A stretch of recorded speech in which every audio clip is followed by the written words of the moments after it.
Okay, it's 9 a.m., Monday, June 27th, 2022. Wilson County Commissioners Court is now in session. We'll have the opening prayer by Mike Yendrich, deacon of St. Mary's Catholic Church in Stockdale. Thank you, Judge. In the name of the Father, Son, and Holy Spirit, amen.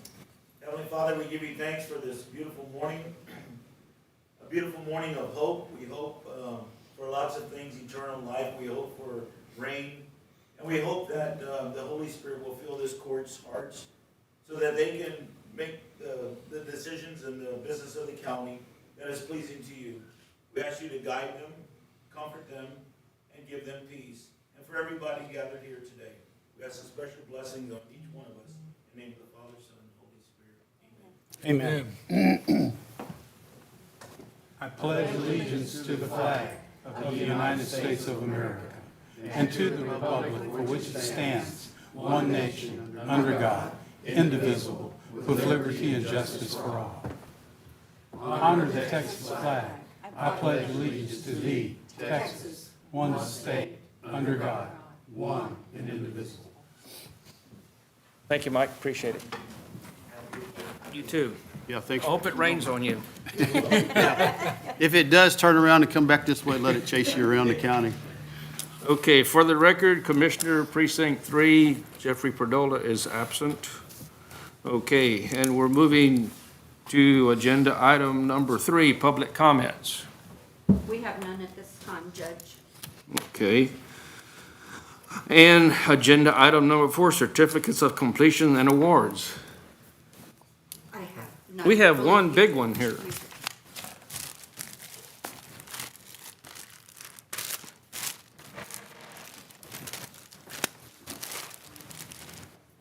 Leanne, if you would come up here, please. You knew it was coming.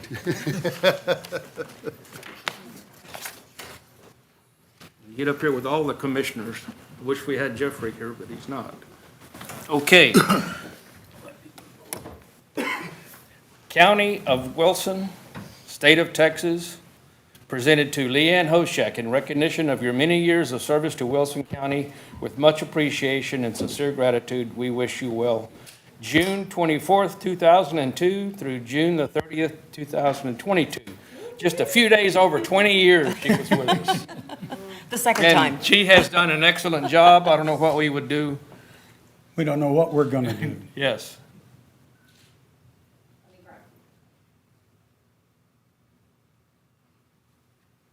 Thank you, Leanne. We appreciate it. Thank you very much. Good luck to you. Thank you. Well, like I said in my retirement letter, it wouldn't have been possible without y'all's support. We faced a lot of challenges together.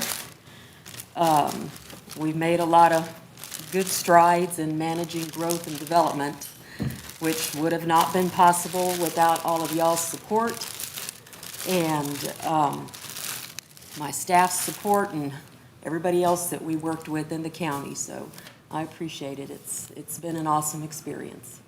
Thank you Thank very y'all. much. It was a two-way street, all of that. And Definitely be. welcome, well Rebecca.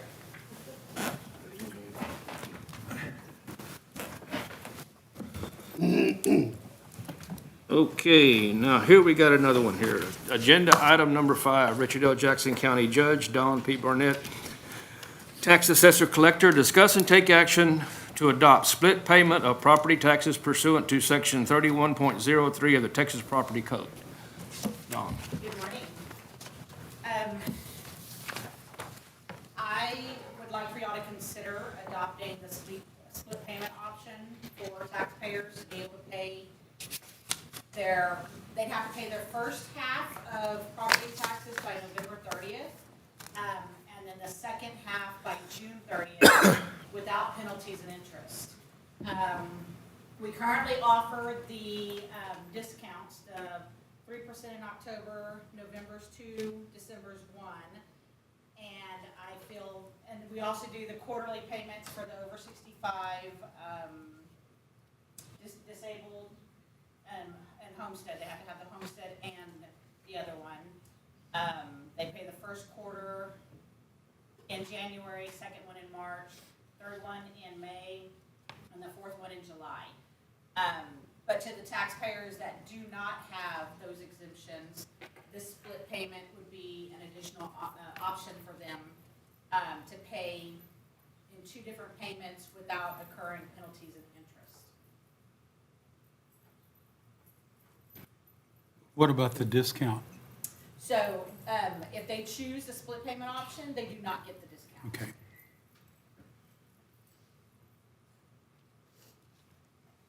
Okay, then let me ask you another question. The ones that make the payments, do they still have the discount?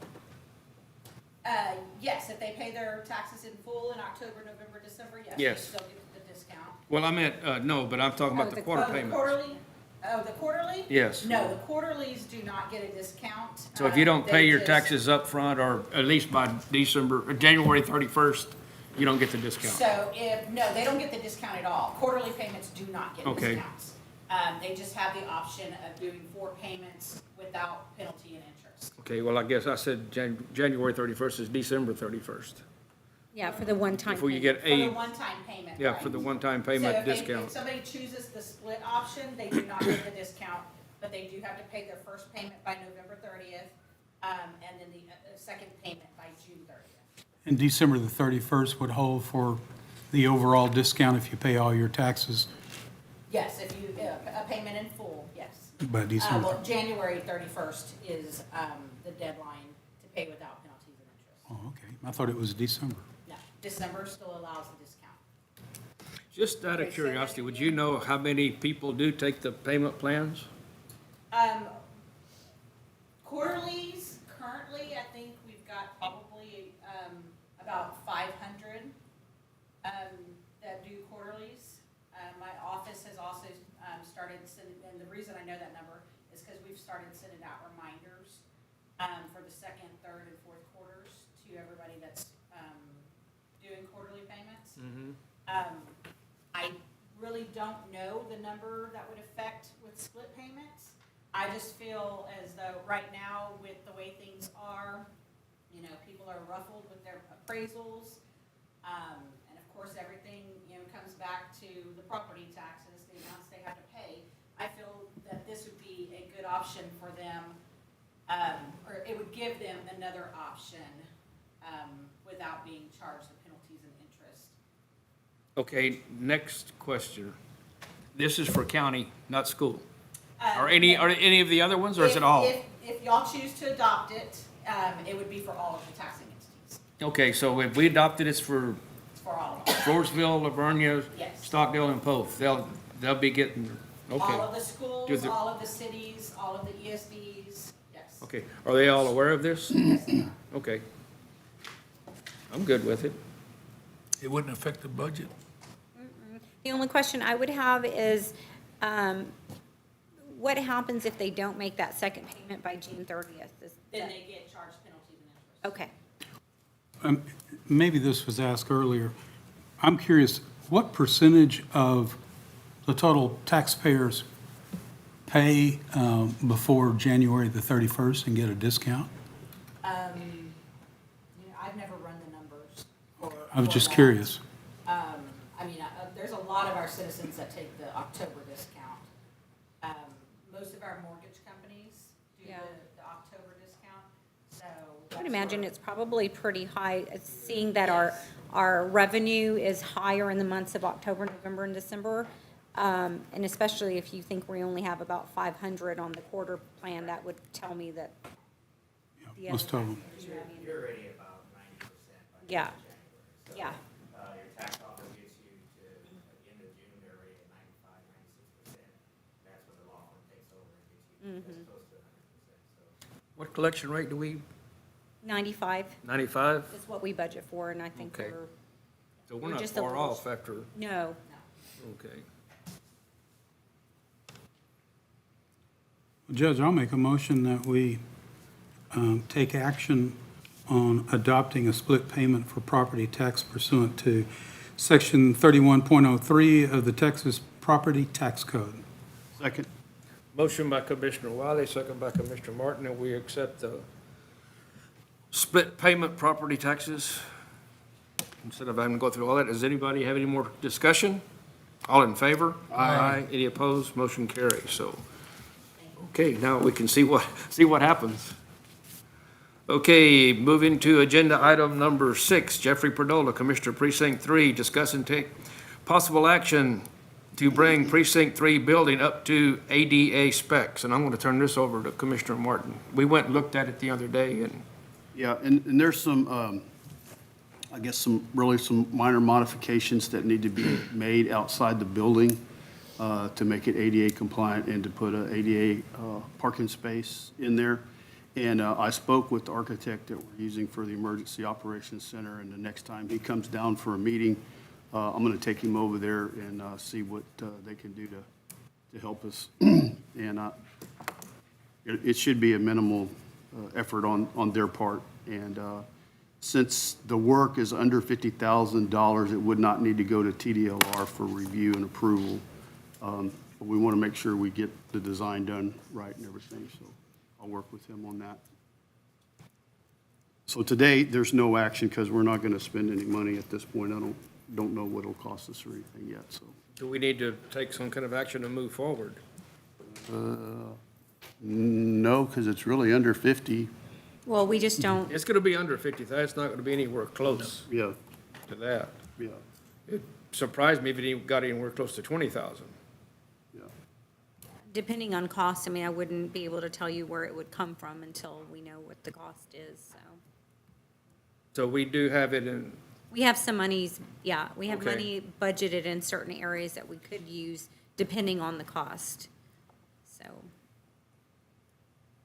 If, I would assume the architect's gonna charge something, maybe. I don't know. I just asked him if he was willing to come and look at it and give us some, the minimal, whatever we need to get, to be able to get a price for it. That's the only reason I would want to at least approve the concept today, since he may bill us on that. so let's take action to at least proceed with bringing the building up plan. to ADA specs. Okay. Then I'll make a motion to use RVK Architects to develop a plan to make the ADA improvements at the Justice of the Peace Precinct 3 building. I'll second it. Okay, what was the exact motion again? To use RVK Architects to get us a plan to make the building ADA compliant. RVK, Okay, V as in Victor, K. then,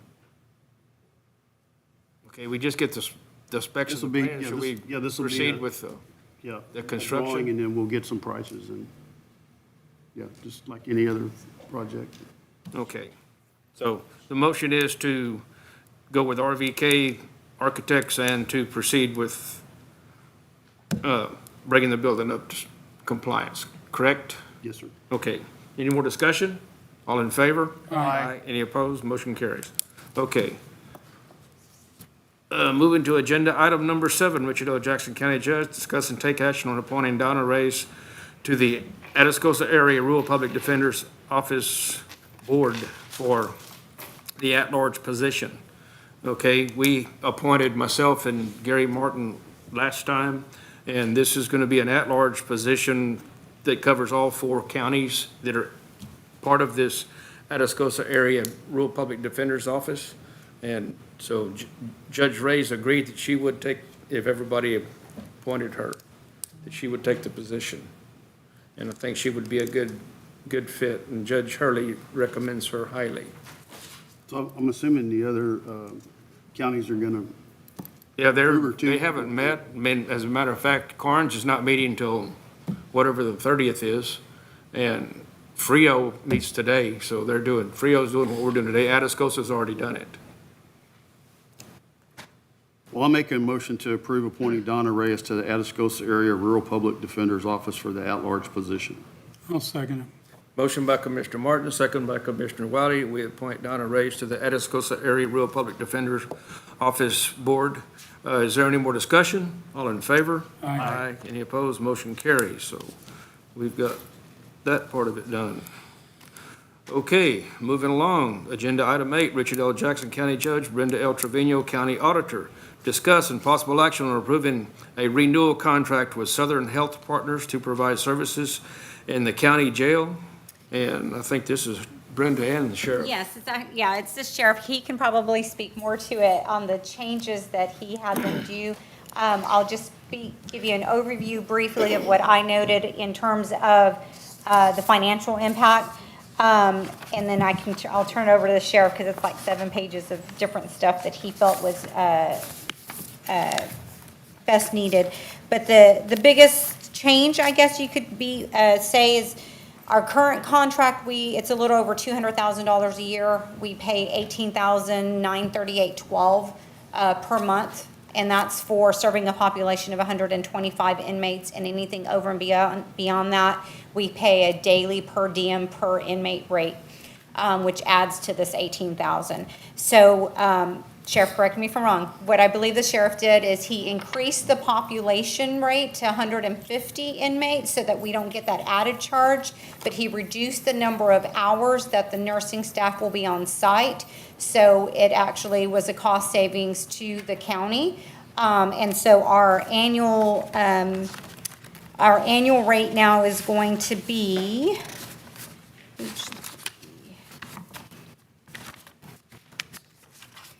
our base compensation, so there's 2 rates. Effective May 1st, they're going back to May 1st. It's going to be $15,101.73, and that's going to be for May and June. And then effective July 1st through June 30th, 2023, the amount of the 12-month contract is $193,643.16. with monthly payments of $16,136.93. And so the sheriff can clarify if there's anything else. I mean, there's a whole bunch of other. No, basically, that it's gonna be consistent with raising, because I think we've been holding right at 140. Yeah. So we've been over that 125 consistently. Yeah. So I told him, I said, well, why don't you just put it to 150 so that every month the bill's the same? And by backing off on the nursing hours, on weekends, the corrections officers will be dispensing the drugs. That'll say they're on salary. How many hours are we backing off? She went to a 40-hour week, so instead of, I think we were doing 7 days a week, 10 hours a day, so we went to 70 to 40. Either that or we were doing 12-hour days, 6 days a week, something. It was some, yes, it's somewhere in but that. it is now Basically, she went back to a 40 hours, 40-hour work 10-hour week, and days. we'll handle the in between. Okay. And Sheriff, I'm just assuming, because a lot of this other stuff is stuff that I wouldn't It's- understand, medication It's passes, all, meals. it's you all the review all same of as that. their other contract. I read both of them. They didn't change anything except the number of personnel and the hours. Isn't there a limit as to, okay, we're at like 160 bed capacity. Isn't there a limit to how many we can actually have in there, like I can run 150 or? 160. Huh? I can run 160. I know you can run it, As but, long as I got the jailers, the jail staff to handle 160, I can be completely full. but don't they have some kind of a limit because in case you get new arrests? Well, I probably have to hold the limit. And that's where we're getting actually, and that's something I was gonna probably have to discuss with y'all in the future anyway, is that as we start making more arrests here, my population went from basically, I think we were running about 90, a year and a half ago. So we've increased total average population to about, 50 people. At some point in time, we're gonna have to look at the feds, because the only way I can create holes is to move them out. Because we're actually becoming where we're using it for our own. And I think that's mainly because, the courts went back in after COVID.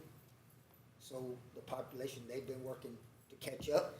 Our population is raising and holding pretty steady at 135 to 145. Well, that's a no-win situation. Yes. But we're at the point that we may end up housing just our own and not having room for anybody else. How many, I think right now I'm holding about 35 feds, I believe is what I was holding the other day. do you have many paper ready for the state? We get rid of them pretty much as fast as we can. The last time I checked, we only had like a half dozen. There wasn't that So many. it's not a lot? Okay. And this is a 1 year? Just 1 year. runs through June 30th. It renews every year, July 1, so. And I will, Sheriff, I'm gonna contact them today because they sent us the invoice for July, and I had it included in the bills, but I asked Amanda to take it out because it's at the old rate, the 18,000. But May and June was also billed at the 18,000, and I'm So we assuming should it's get a because, reimbursement yeah, from them. because I'm assuming it's because we just got this from them. So I'll contact them and tell them to send us a revised July invoice and to give us a credit on May and June as well. So that's all I got there. I'll make a motion to approve the renewal contract with Southern Health Partners to provide services to the county jail. I'll second. Motion by Commissioner Martin, second by Commissioner Fowle, that we renew the contract with Southern Health Partners. Is there any more discussion? All in favor? Aye. Any opposed? Motion carries.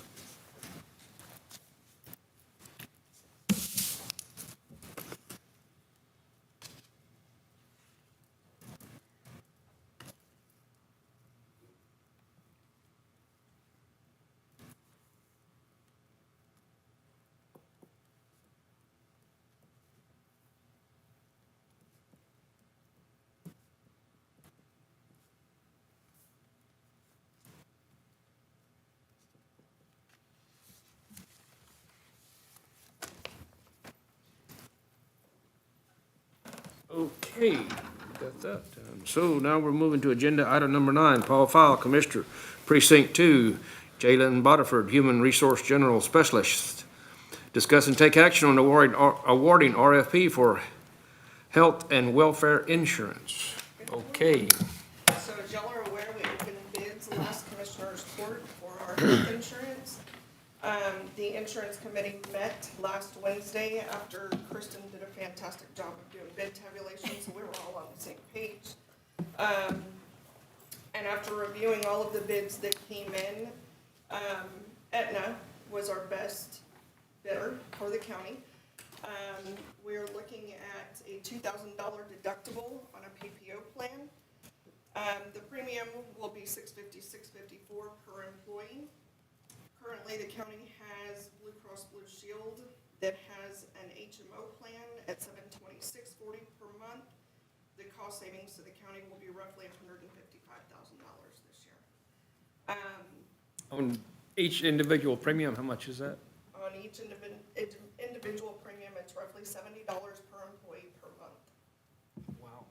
So, we also looked at doing a buy-up option this year, which, would give the employees an option. The county would fund the $2,000 deductible at 100% at the $654. The $1,000 deductible would be $728.01, where the county would still pay the same premium and the employee would pay the difference on payroll deductions. So. This is amazing. This is the first time I've ever heard of our insurance premium going down without having some kind of concessions of going to a higher deductible or something like that. We, and that's what we did in the last few years, was raise the deductible to keep the cost to the county affordable so that we could still pay employees at 100%. This year, going out for bids, we were able to see other carriers that had comparable rates. So And we drilled pretty hard. I mean, we asked some hard questions to make sure there wasn't anything hidden behind the scenes that we weren't aware of, so. What about next year? Medical. All medical, not any of the eye No. vision stuff, or not dental? are completely Okay, separate. medical, okay. So, the broker that bid Aetna is Tally Benefits, so the RFP will be awarded Yes, to Jason Okay, Sally with Tally what about next Benefits. year? Are we gonna be able to hold something similar if we stay like we This are? is something that we're working on. I did talk to Mr. Tally regarding, rate caps, for year after year, so it's something that we are working on.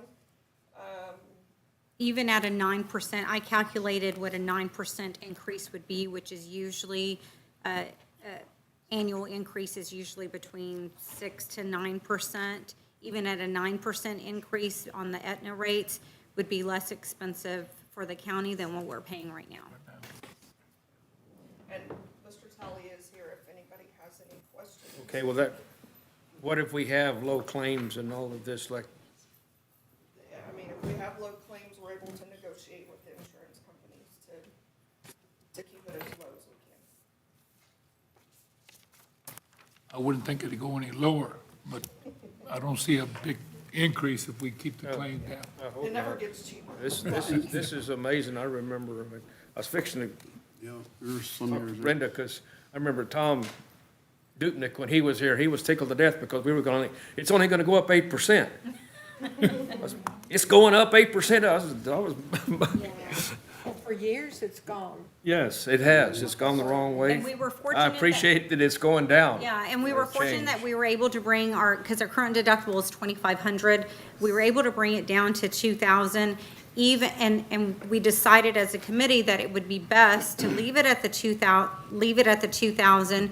We actually had even lower rate if we went up to $3,000 deductible, but we wanted to leave that room there so that next year, if our rate does increase and we have to look at going to a higher deductible in order to keep the employees paid at 100%, we have that flexibility to do so. So we left us some options, yeah. So does that buy-up plan, that's going to be an individual option? They want to do that? Correct. Everyone will have 100% paid on the $2,000 deductible, but if the employee opts to go with a $1,000 deductible, they will pay the difference, which is roughly about $70. So $35 a pay. Yeah, so they're getting their $1,000. Correct. Yeah. They're Just paying monthly instead of, Yeah. yeah, so that's, The other Just gives thing, them an option, and that's we don't have very $70 a many month that they can hit the put toward their medical bills. That's exactly right. Yes, sir. Okay, so, you know, just, wanted to talk about the rate cap. We have requested a rate cap, of course, we haven't had a confirmation yet. But I just wanna, talk a little bit about rate increases, because, you know, we have the ability to watch claims, number one, just to see where things are trending.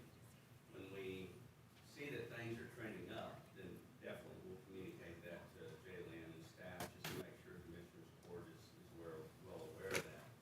So the idea is really, we've got to make sure that people are really using healthcare at the most competitive places, period. Because, you know, when you hit the emergency rooms, and especially these freestanding emergency rooms, it gets very, very expensive. Sometimes people confuse those for urgent care, and that's not the case. And so we really need to educate folks just to make sure that, if they have an opportunity to call the teledoc feature, then do that, versus going to some place that might be more costly after hours.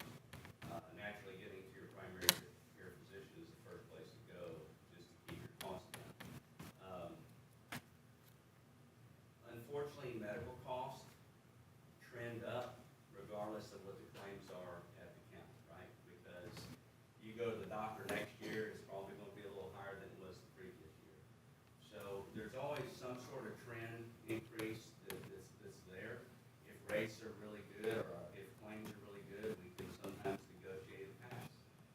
But I will tell you that over the last 2 years, whether we acknowledge it or not, COVID has had a huge impact on these companies. And that's good and bad. Good in the fact that more carriers are out there vying for business. The only way they get premium dollars in the door is if they get business. And so I was pleased to say, or see, that there was a lot of companies that did count. Doesn't mean that they were all competitive, that there was activity. So that was exciting, because we know in the years past, sometimes that activity hasn't been there. Yeah. So anyway, that's all I'll say. Yeah, we had 6 total, and there was a lot of detail to go through them all to make sure everything was, What about Doctor Network? I know with the plan we had last year, although I'm not a part of it, that there was only certain doctors within the network, and people had to have a referral in order to, is that through the still a part of this? That's through the HMO, and we switched back to the PPO plan. So is there a Doctor Network, or? Aetna is a major carrier, so we won't have issues when it comes to networks. The problem we had with HMOs is that a lot of doctor facilities don't want to use HMOs. So we're moving back to a PPO plan where it'll be easier for the employee, it'll be easier for everybody involved. All right, and there's a $2,000 deductible, Yes, sir. okay? And we'll give the option of $1,000 deductible for an employee buy-up option. Okay, so this sounds considerably better than what I recall we talked about last year. It is. It is. For the last 4 years that I've been here doing this, I've worked with TAC. TAC has been very good to us. Unfortunately, this year, they weren't the best route for us to go. So, thank you to Clarissa for everything. But Aetna was a front runner in this one, so. Mr. Talley? And I agree with you on the education deal. I mean, I know a lot of people don't understand that the differences in those and the materials that we provide, and when people sign up for their insurance, will we be able to have something or write-up or a summary or something that kind of helps them navigate that? Yes, so we plan on providing packets to everybody, even though we do have electronic enrollment system and all that will be on the system. We would provide full packets to each of the participants that way. Because we said we were gonna start And end of July or hopefully that August. we'll be able to have some on-site meetings, because naturally that's where you get the biggest opportunity to have that communication. You know, of course, you can't hide from the claims, right? When you have claims, that's why we have insurance. But if we can prevent some of the major things by doing prevention, it's a great thing. And then there is an opportunity to bring in a lab company at no cost to the county. And then each person, each employee that does the wellness screening and does the questionnaire online will get a $50 credit. And the $50 is like a Visa gift card, and they can use it in a lot of different places. So that would apply to the employee and the spouse. So that's kind of an incentive to get some of your lab screening done. Sometimes in those screenings, we do identify people that have cholesterol issues that really need to get taken care of. We know that if you don't take care of cholesterol, that leads to heart, maybe even stroke-related illnesses. And is that $1,000 buy down available to the spouse too, or is it just the employee? Yeah, it's. Be both? Okay. How many people do we have that have their family on? At this point, we have one. One? Okay. And would there be a buy down for like their kids or spouses? The only two options that Option. we're going with is a $2,000 deductible that's 100% county paid for employee only, and then they can buy up to the $1,000 deductible. For the employee only? Correct. Well, Okay. no, that would be for child, It, have it, children. for however many people were on their plan, it'd be that Correct. much. They just pay So it's really the kind of difference. and it's $70-something? $70 difference per employee only. 70 even, what's 70 times 12? For employee only, yeah. That's employee only. 71? 47 between the $3,000, the $2,000 deductible. What was your question, Judge? What What's was, 71, 47 but times 12? It's 800 and something. That's a little less than 1,000, so I mean, Yeah. if you hit your almost a deductible wash. every year, it is. $852, You're basically It's how paying much? it, $852. you're basically paying it every payroll instead of getting hit with it all at one time. Sounds like a reasonable policy. Judge, I make a motion that we approve Tally Insurance, Aetna, for the health and welfare insurance for the employees. I'll second it. Motion by Commissioner Fowle, second by Commissioner Martin, and we go with Aetna. And the broker would be Tally Benefits. Is there any more discussion? All in favor? Aye. Any opposed? Motion carries. So, I'm thank you, looking at doing Jason. open enrollment late July. Thank you for, Yes. Thank you. Thank you. Thank you. Thank you. We're looking at doing open enrollment at the end of July so that we can get this done. So I will work with TAC to make sure that's a smooth transition out of Blue Cross Blue Shield and into Aetna. Thank you, Jamie. Okay, thank you. Moving to agenda item number 10, Richard L. Jackson County Judge, discuss and take action on making the Permits and Development Director the Wilson County Floodplain Administrator. And I was told that we have to appoint the Floodplains Administrator out of Commissioner's Court, and our Floodplains Administrator is retiring in a couple of days, so we have to have a new one, and so we're going to add that to the responsibility of the Permits and Development Director. Would like to. She wore a whole lot of hats. I mean, does she take the hats with her, or does she leave her? Or She's taking leave them, or what? You think we're gonna need a floodplain with the rain coming, or? Right now, we don't need one. I make a motion, Judge, that we approve appointing the Permit and Development Director as the floodplain administrator. Second. Motion by Commissioner Fowle, second by Commissioner Martin, that we appoint the Permits and Development Director, the Wilson County Floodplain Administrator. Is there any more discussion? All in favor? Aye. Any opposed? Motion carries. So congratulations, you have a new, more responsibility. title. New title, yes. Probably more to come. Okay, Richard L. Jackson County Judge, Michelle Motor, Grants Manager, Brenda Trevino, okay. Discuss and accept the Motor Vehicle Crime Prevention Authority, MAG grant in the amount of $20,000 for the sheriff to lease automatic license plate readers.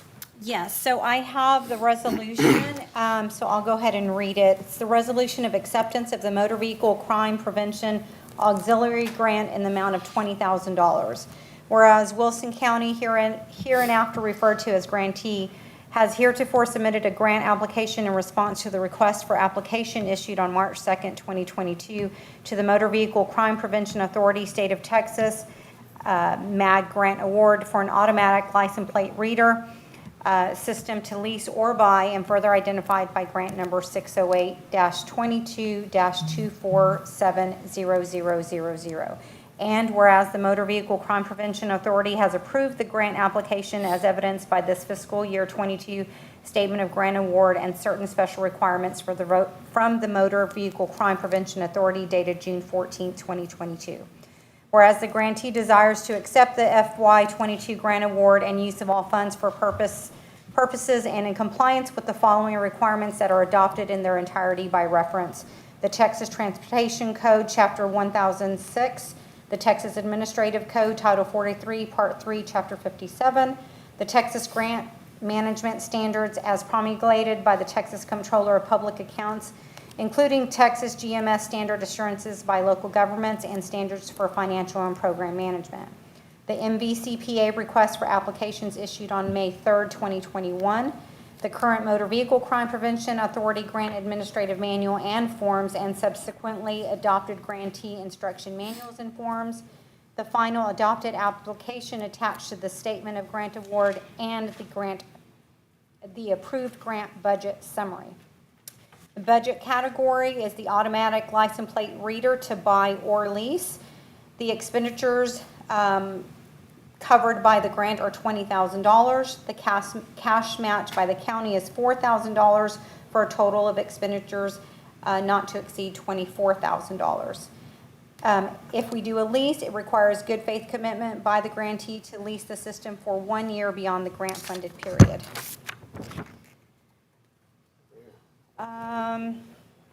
There are no special conditions or requirements. And then it says, whereas the grantee accepts the fiscal year 22 Statement of Grant Award under these conditions above, including any special requirements in the grant application, as evidenced by this agreement executed by the official authorized to sign the original grant application or the official's designated successor as presiding officer on behalf of this governing body. Now, therefore, be it resolved that the Commissioners Court of Wilson County approves this resolution, passed and approved on Commissioners Court, if you so desire. That's a lot of reading. Thank you. I'll entertain a motion for. Judge, I make a motion that we approve the Motor Vehicle Crime Prevention Authority MAG grant in the amount of $20,000 for the Sheriff's Department. I'll second it. Motion by Commissioner Wiley, second by Commissioner Martin, that we approve the Motor Vehicle Crime Prevention Authority MAG grant. Is there any more discussion? All in favor? Aye. Any opposed? Motion carries.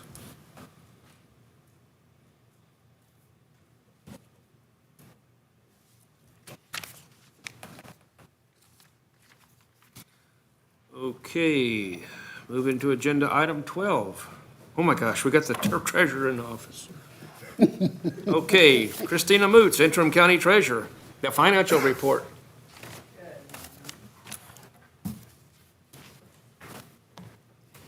Here's the original to sign for Eva.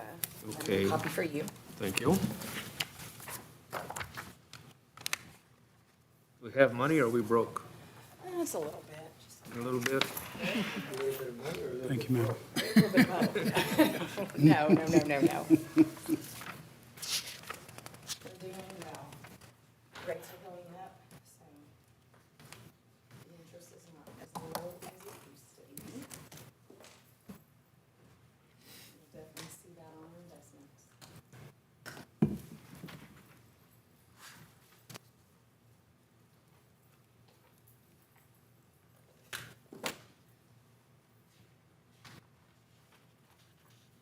Okay, when we take money out of tax pool, it's not a penalty or anything, we just can, No, sir. No timeframe in between or anything like that.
gosh, we'll be caught up. I make a motion to approve the May treasurer's report. I'll second it. Motion by Commissioner Martin, second by Commissioner Wiley. We accept the treasurer's report. Everybody have any more questions or concerns or additions, deletions, anything? Okay. All in, So there was a month. Yeah, they said May, we got it last week. all in favor? Aye. Any opposed? Motion carries. You might tell the rest of them now. Yeah, we did get our second half of the American Rescue Plan funding. It came last week. So that is, we're 100% funded, so time to start moving. We're moving. And we are moving, that's for sure. Okay, we're done. Okay, moving to agenda item 13, Jalen T. Botiford, Human Resource General Specialist, payroll and personnel changes. Kind of lengthy one today. Carmen Mero was hired as a patrol deputy for the sheriff's department, making $20.60 per hour effective June 21st. Marty Elliott was hired as a part-time road hand for precinct 4, making $18 per hour effective June 21st. And Judith Fleming was hired as a part-time clerk, temporary part-time clerk for the county clerk's office, making $21.58 per hour effective June 13th. Pete Thompson has been promoted from a corrections officer to patrol deputy, making $20.60 per hour, $45,000 annually, effective June 26th. Rebecca Scriven was promoted to permits and development director, making $50,000 annually, effective July 1st. Joel Arroyo resigned from his position as a patrol deputy for the sheriff's department, effective June 10th. Ashley Macias resigned from her position as a dispatcher for the sheriff's department, effective June 11th. Damian Aguilar resigned from his position as a patrol deputy for the sheriff's department, effective July 4th. Kenneth Miller resigned from his position as a road hand for precinct 4, effective June 23rd.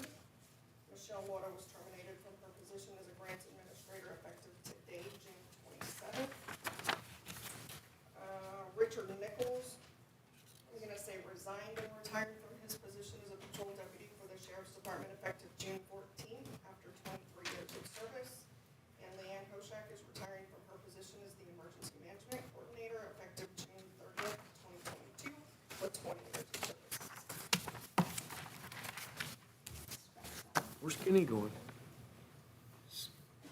Out on his own, repair. Okay, this is just informational, is all it looks like. Thank you.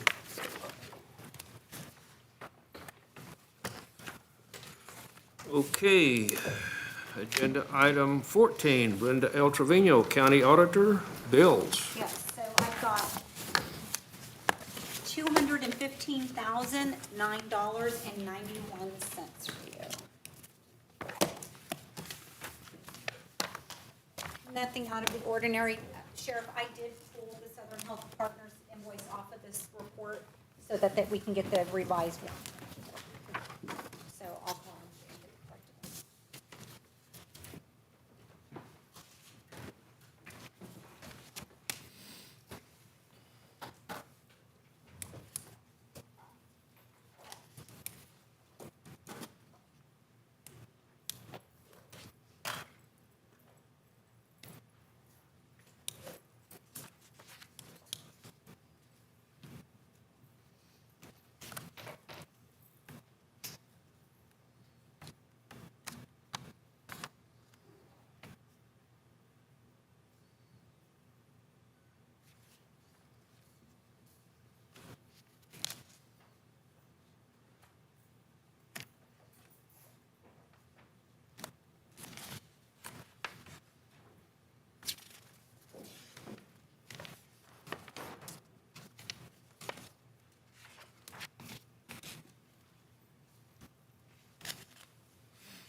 Make a motion to approve the bills.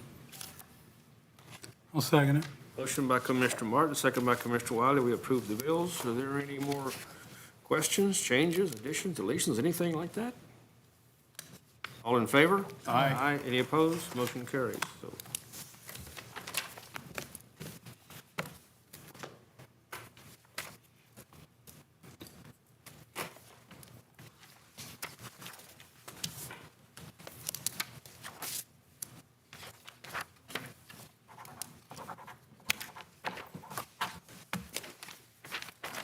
okay. So agenda item number 15, adjournment at 9:50.